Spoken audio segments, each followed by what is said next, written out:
Ang nakaraan. Malaki ang problema ni Adrian dahil ang ibang mga leader ng kanilang kaharian, dahil sa politika, walang balak tulungan ang Winter Castle.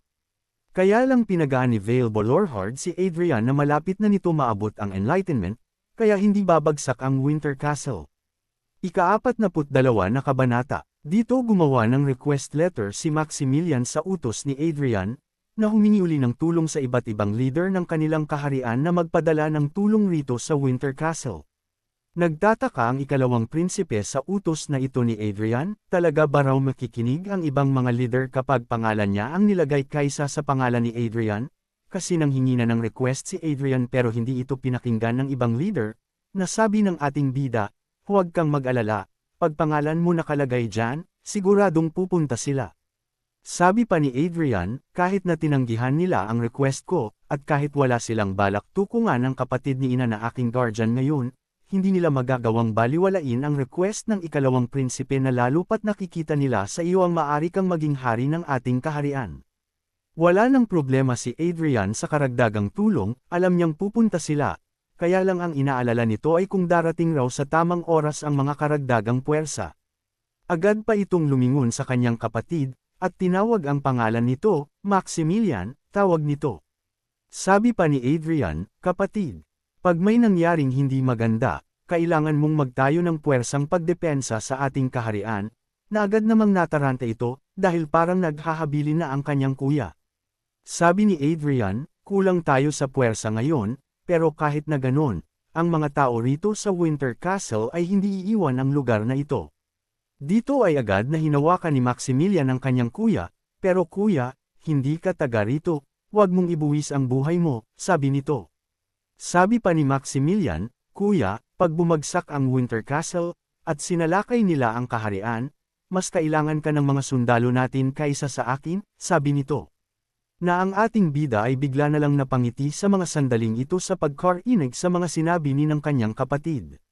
Masaya si Adrian, dahil sa kabila ng nabubulok na sistema ng kanilang angkan ngayon, mga kapatid na walang kwenta, may nag-iisang nilalang na patuloy na nanalaitay ang dugo ng isang tunay na Leonberg, at iyon ay ang ikalawang prinsipe na si Maximilian. Lumipas ang gabi at sumapit ang umaga, rito sa Winter Castle, ang lahat ay payapa, walang mga kung anong pagsalakay mula sa mga halimaw. Kaya lang ang mga ganitong katahimikan ay nakakatakot na pahiwatig sa mga taga-Winter Castle, dahil para itong mga sandali bago dumating ang napakatinding unos o bagyo. Ang pananalakay ng mga orc na tuwing ika-4 na araw na nagaganap ay biglang nawala, isang katahimikan na may dalang matinding pangamba sa mga ito. At dahil nga sa puno ng kapayapaan ngayon rito, ang mga sundalo, mersenaryo, ang kahit na sino sa mga ito ay talagang paisi-isi lang. Pero hindi iyon mapapayagan ng ating bida, habang payapa ang lahat, kailangang maghanda, isang uri ng paghahanda sa nalalapit na matinding digmaan laban sa Orc King. Hindi lamang si Adrian ang naghahanda dahil kahit ang kanyang tito na si Vale Bolorhard ay hindi rin nagsisaang ng oras, kailangan na nito maabot ang kanyang enlightenment. Nakafocus ito, walang sinasayang na panahon, kailangang samantalahin ang oras. Nagpadala ng liham sila Maximilian sa karagdagang tulong mula sa mga kaalyado ng mga ito, kaya lang wala silang natanggap na anumang sagot. Pero kahit na ganoon, ang mga kabalyero ng mga Winter Castle, ang mga pride ng Bolorhard ay talagang handa sa anumang sandali. Naririto na ngayon ang isa sa mga kapangkat ng Bolorhard ang tinatawag na Black Lancer, sabi ng mga ito, nakabalik. Na ang Black Lancer at ngayon ay magbibigay ulat sa kanilang misyon. Humingi ng tawad ang pinuno ng Black Lancer na nahuli ang pagbabalik nila, narito naman ay talagang tuwang-tuwa sila Vale at si Vincent dahil kahit papano ay mas magiging matibay ang kanilang hukbo ngayon. Dito si Adrian ay nakangiti ngayon, namamangha siya sa tikas ng Black Lancer na hawak ni Vale Bolorhard. Ang nilalang na ito ay lubos na hinahangaan rin ni Adrian, isang kamahalan rin na talagang punong-puno ng tikas na pwedeng ipagyabang sa loob ng digmaan, sabi nito, isang malaking karangalan na makita kayo rito kamahalan, ako po si Quern Lichdime, ang pinuno ng Black Lancer, pakilala nito. Lumapit pa ito sa ating bida, sabi niya, marami po akong nabalitaan patungkol sa inyo.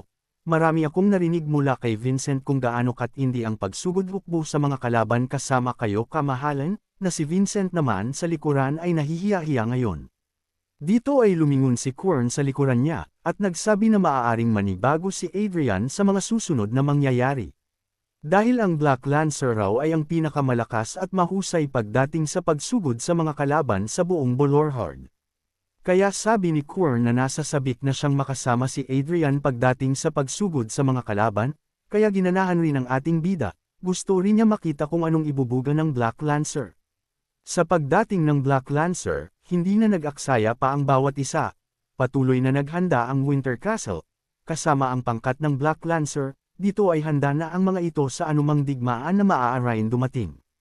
Ayun na nga, sa kapatagan, dito ay makikita at maririnig ang mga ingay na ginagawa ng mga halimaw na ito. Walang hiya, napakarami ng mga ito, mas marami kaysa sa mga naunang laban ng Winter Castle, at sa likuran ay may isang malaking nilalang na may nakakatakot na aura na nilalabas. Ramdam ni Vincent ang puwersa ng kalaban, napakagatlabi na lamang ito sa pag-aalala, kainis, wala pa rin tayong nakuhang sagot mula sa mga pinadalhan natin ng liham para tumulong rito sa atin. Dito ay titig na parang natulalan na lamang sa takot ang isang ito, at pakiwari niya ay kilala na niya kung sino ang halimaw na nasa likuran na napakalaki. Dito ay napakagatlabi na lang rin si Adrian, ang nasa likuran na nagbibigay ng lakas at tapang ngayon sa mga orc ay ang kanilang tinuturing na pinuno, o hero na siyang nilampasan ang lakas na taglay ng isang normal na orc. Sa bawat hakbang palamang nito ay talagang nag-iiwan ng bakas ng kanyang lakas sa dinaraanan nito. Ang kanyang itsura, aura ay talagang hindi matatawaran, hindi basta-basta, suot-suot nito ang isang helmet na nagpapakita ng kanyang pagiging halimaw, at mga mata na talagang parang sa demonyo ang liwanag. Hindi na magiging madali ang labang ito na kahaharapin nila Adrian o ng Winter Castle, dahil naririto na ang kalaban na talagang matagal nang gustong patayin si Adrian. Napakalaki ng isang ito, sa tabi niya ay may dalawang malalaki rin na orc, na sa mga unahan ay nagmistulang maliit na orc ang mga sundalo nito, na ang normal orc lamang ay halos 2 o 3 beses na ang laki sa tao. Ito ang puwersa ng isang warlord. Ang pinuno ng mga orc, na si Vale Bolorhard ay ramdam na ramdam rin ang matinding puwersa o lakas ng kalaban, pero walang makikitang takot o panginginig rito. Kaya lang hindi ganun sa mga normal na sundalo ng Winter Castle, ang isang ito ay agad na nabitawan ang kanyang sandata sa takot. Hindi lamang iyon, dahil ganoon rin ang iba sa kanila, natatakot ngayon, nanginginig, alam nila na ngayon na ang kanilang katapusan. Dito ay nag-alala ng husto si Vincent, iyon ay dahil hindi pa nag-uumpisa ang digmaan, pero ang morale ng kanilang mga tauhan ay talagang bumagsak na ng husto. Ang warlord ng mga orc ay agad na hinawakan ng isang parang sibat na hawak nito ng napakahigpit. Matapos noon, ay agad niyang inihagis ito patungo sa kinaroroonan ng Winter Castle, siya ang magpapasimula ng digmaang ito. Talagang nakakatakot na ang isang ito, mga mata na talagang hindi mo pwedeng maliaitan.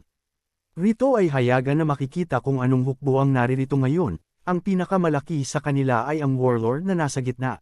Sa tabi nito ay mga commander general rin niya, at kasama ang hindi mabilang na hukbo ng mga orc.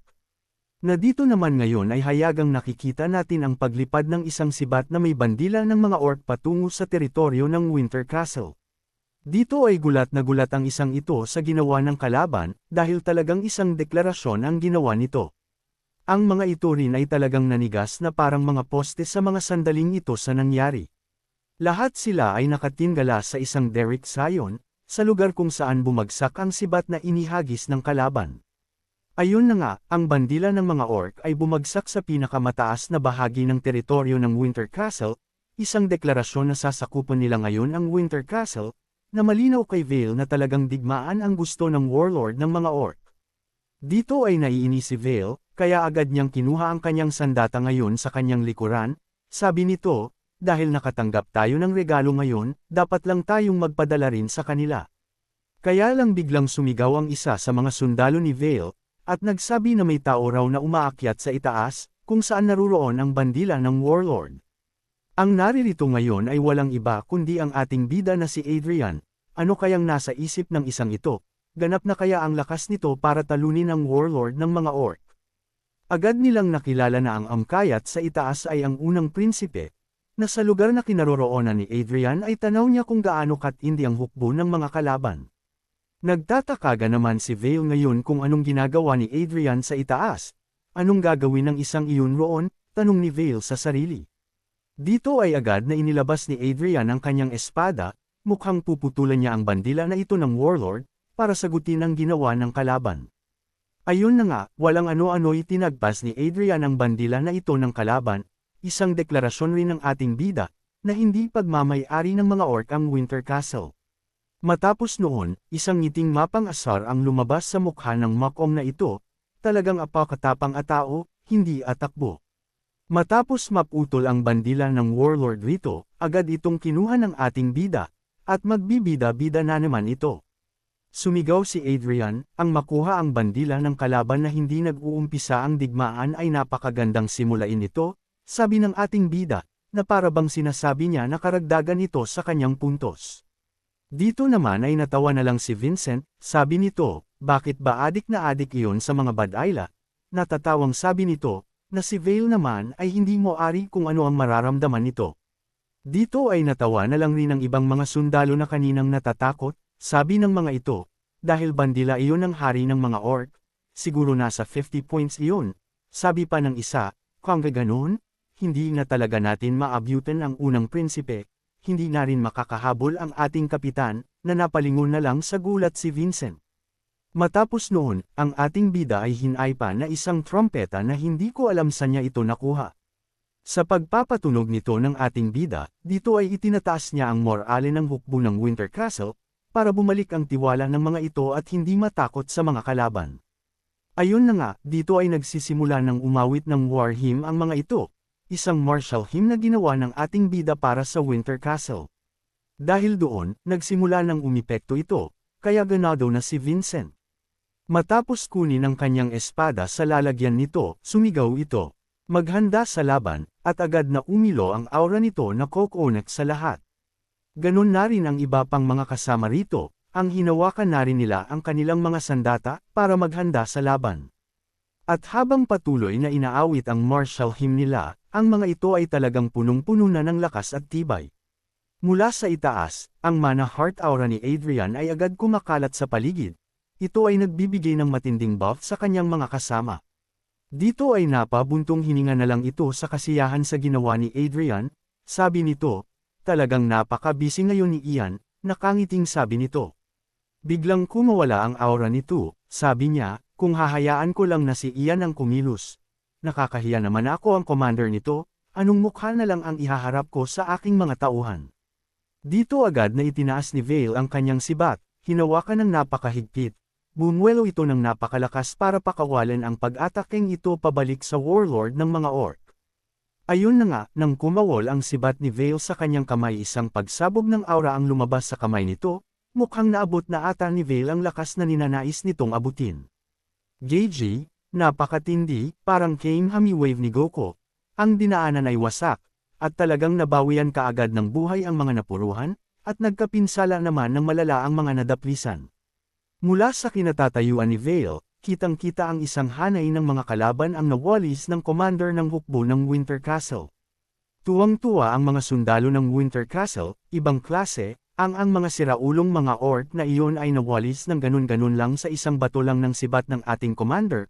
Masayang sabi ng mga ito, tulad raw ng inaasahan nila sa kanilang commander, na si Vincent rin ay masaya ngayon. Hindi pa doon nagtatapos ang ganap sa Winter Castle, dahil itong si Quern ay agad niyang tinaas ang kanyang kamay para magbigay ng hudyat sa kanyang pangkat. Black Lancer First Rank, sigaw nito, para paghandiin naman ang unang hanay ng kanyang mga tauhan sa gagawin nilang pagsalakay. At dito nga ay sabay-sabay na pinakawalan ng mga first rank ng Black Lancer ang kanilang sibat, patungo sa hukbo ng mga kalaban. Dito ay sabay-sabay tumangala ang mga pangit na mga kalaban, dahil kitang-kita nila na pabagsak sa kanila ngayon ang mga sibat na may taglay ng aura. Hindi rin talaga nagpatalo ang tauhan ni Quern, dahil ang mga tinamaan ay talagang bagsak rin agad. Dito ay agad nang kumilos ang hukbo ng warlord ng mga kalaban, ang isa sa kanyang tauhan ay pinatunog ang kanilang tambol para magingay. At dahil doon, ang mga halimaw na ito ay parang sinapian ng kung anong pangit na halimaw, dahil lalo silang pumangit na nagwawala para sugurin na ang Winter Castle. At ayun na nga, ang digmaan sa Winter Castle ay nagsimula na. Ano kayang bagong lakas ang ipapakita sa atin ng ating bida at ng commander ng Bulorhod? Hanggang sa muli.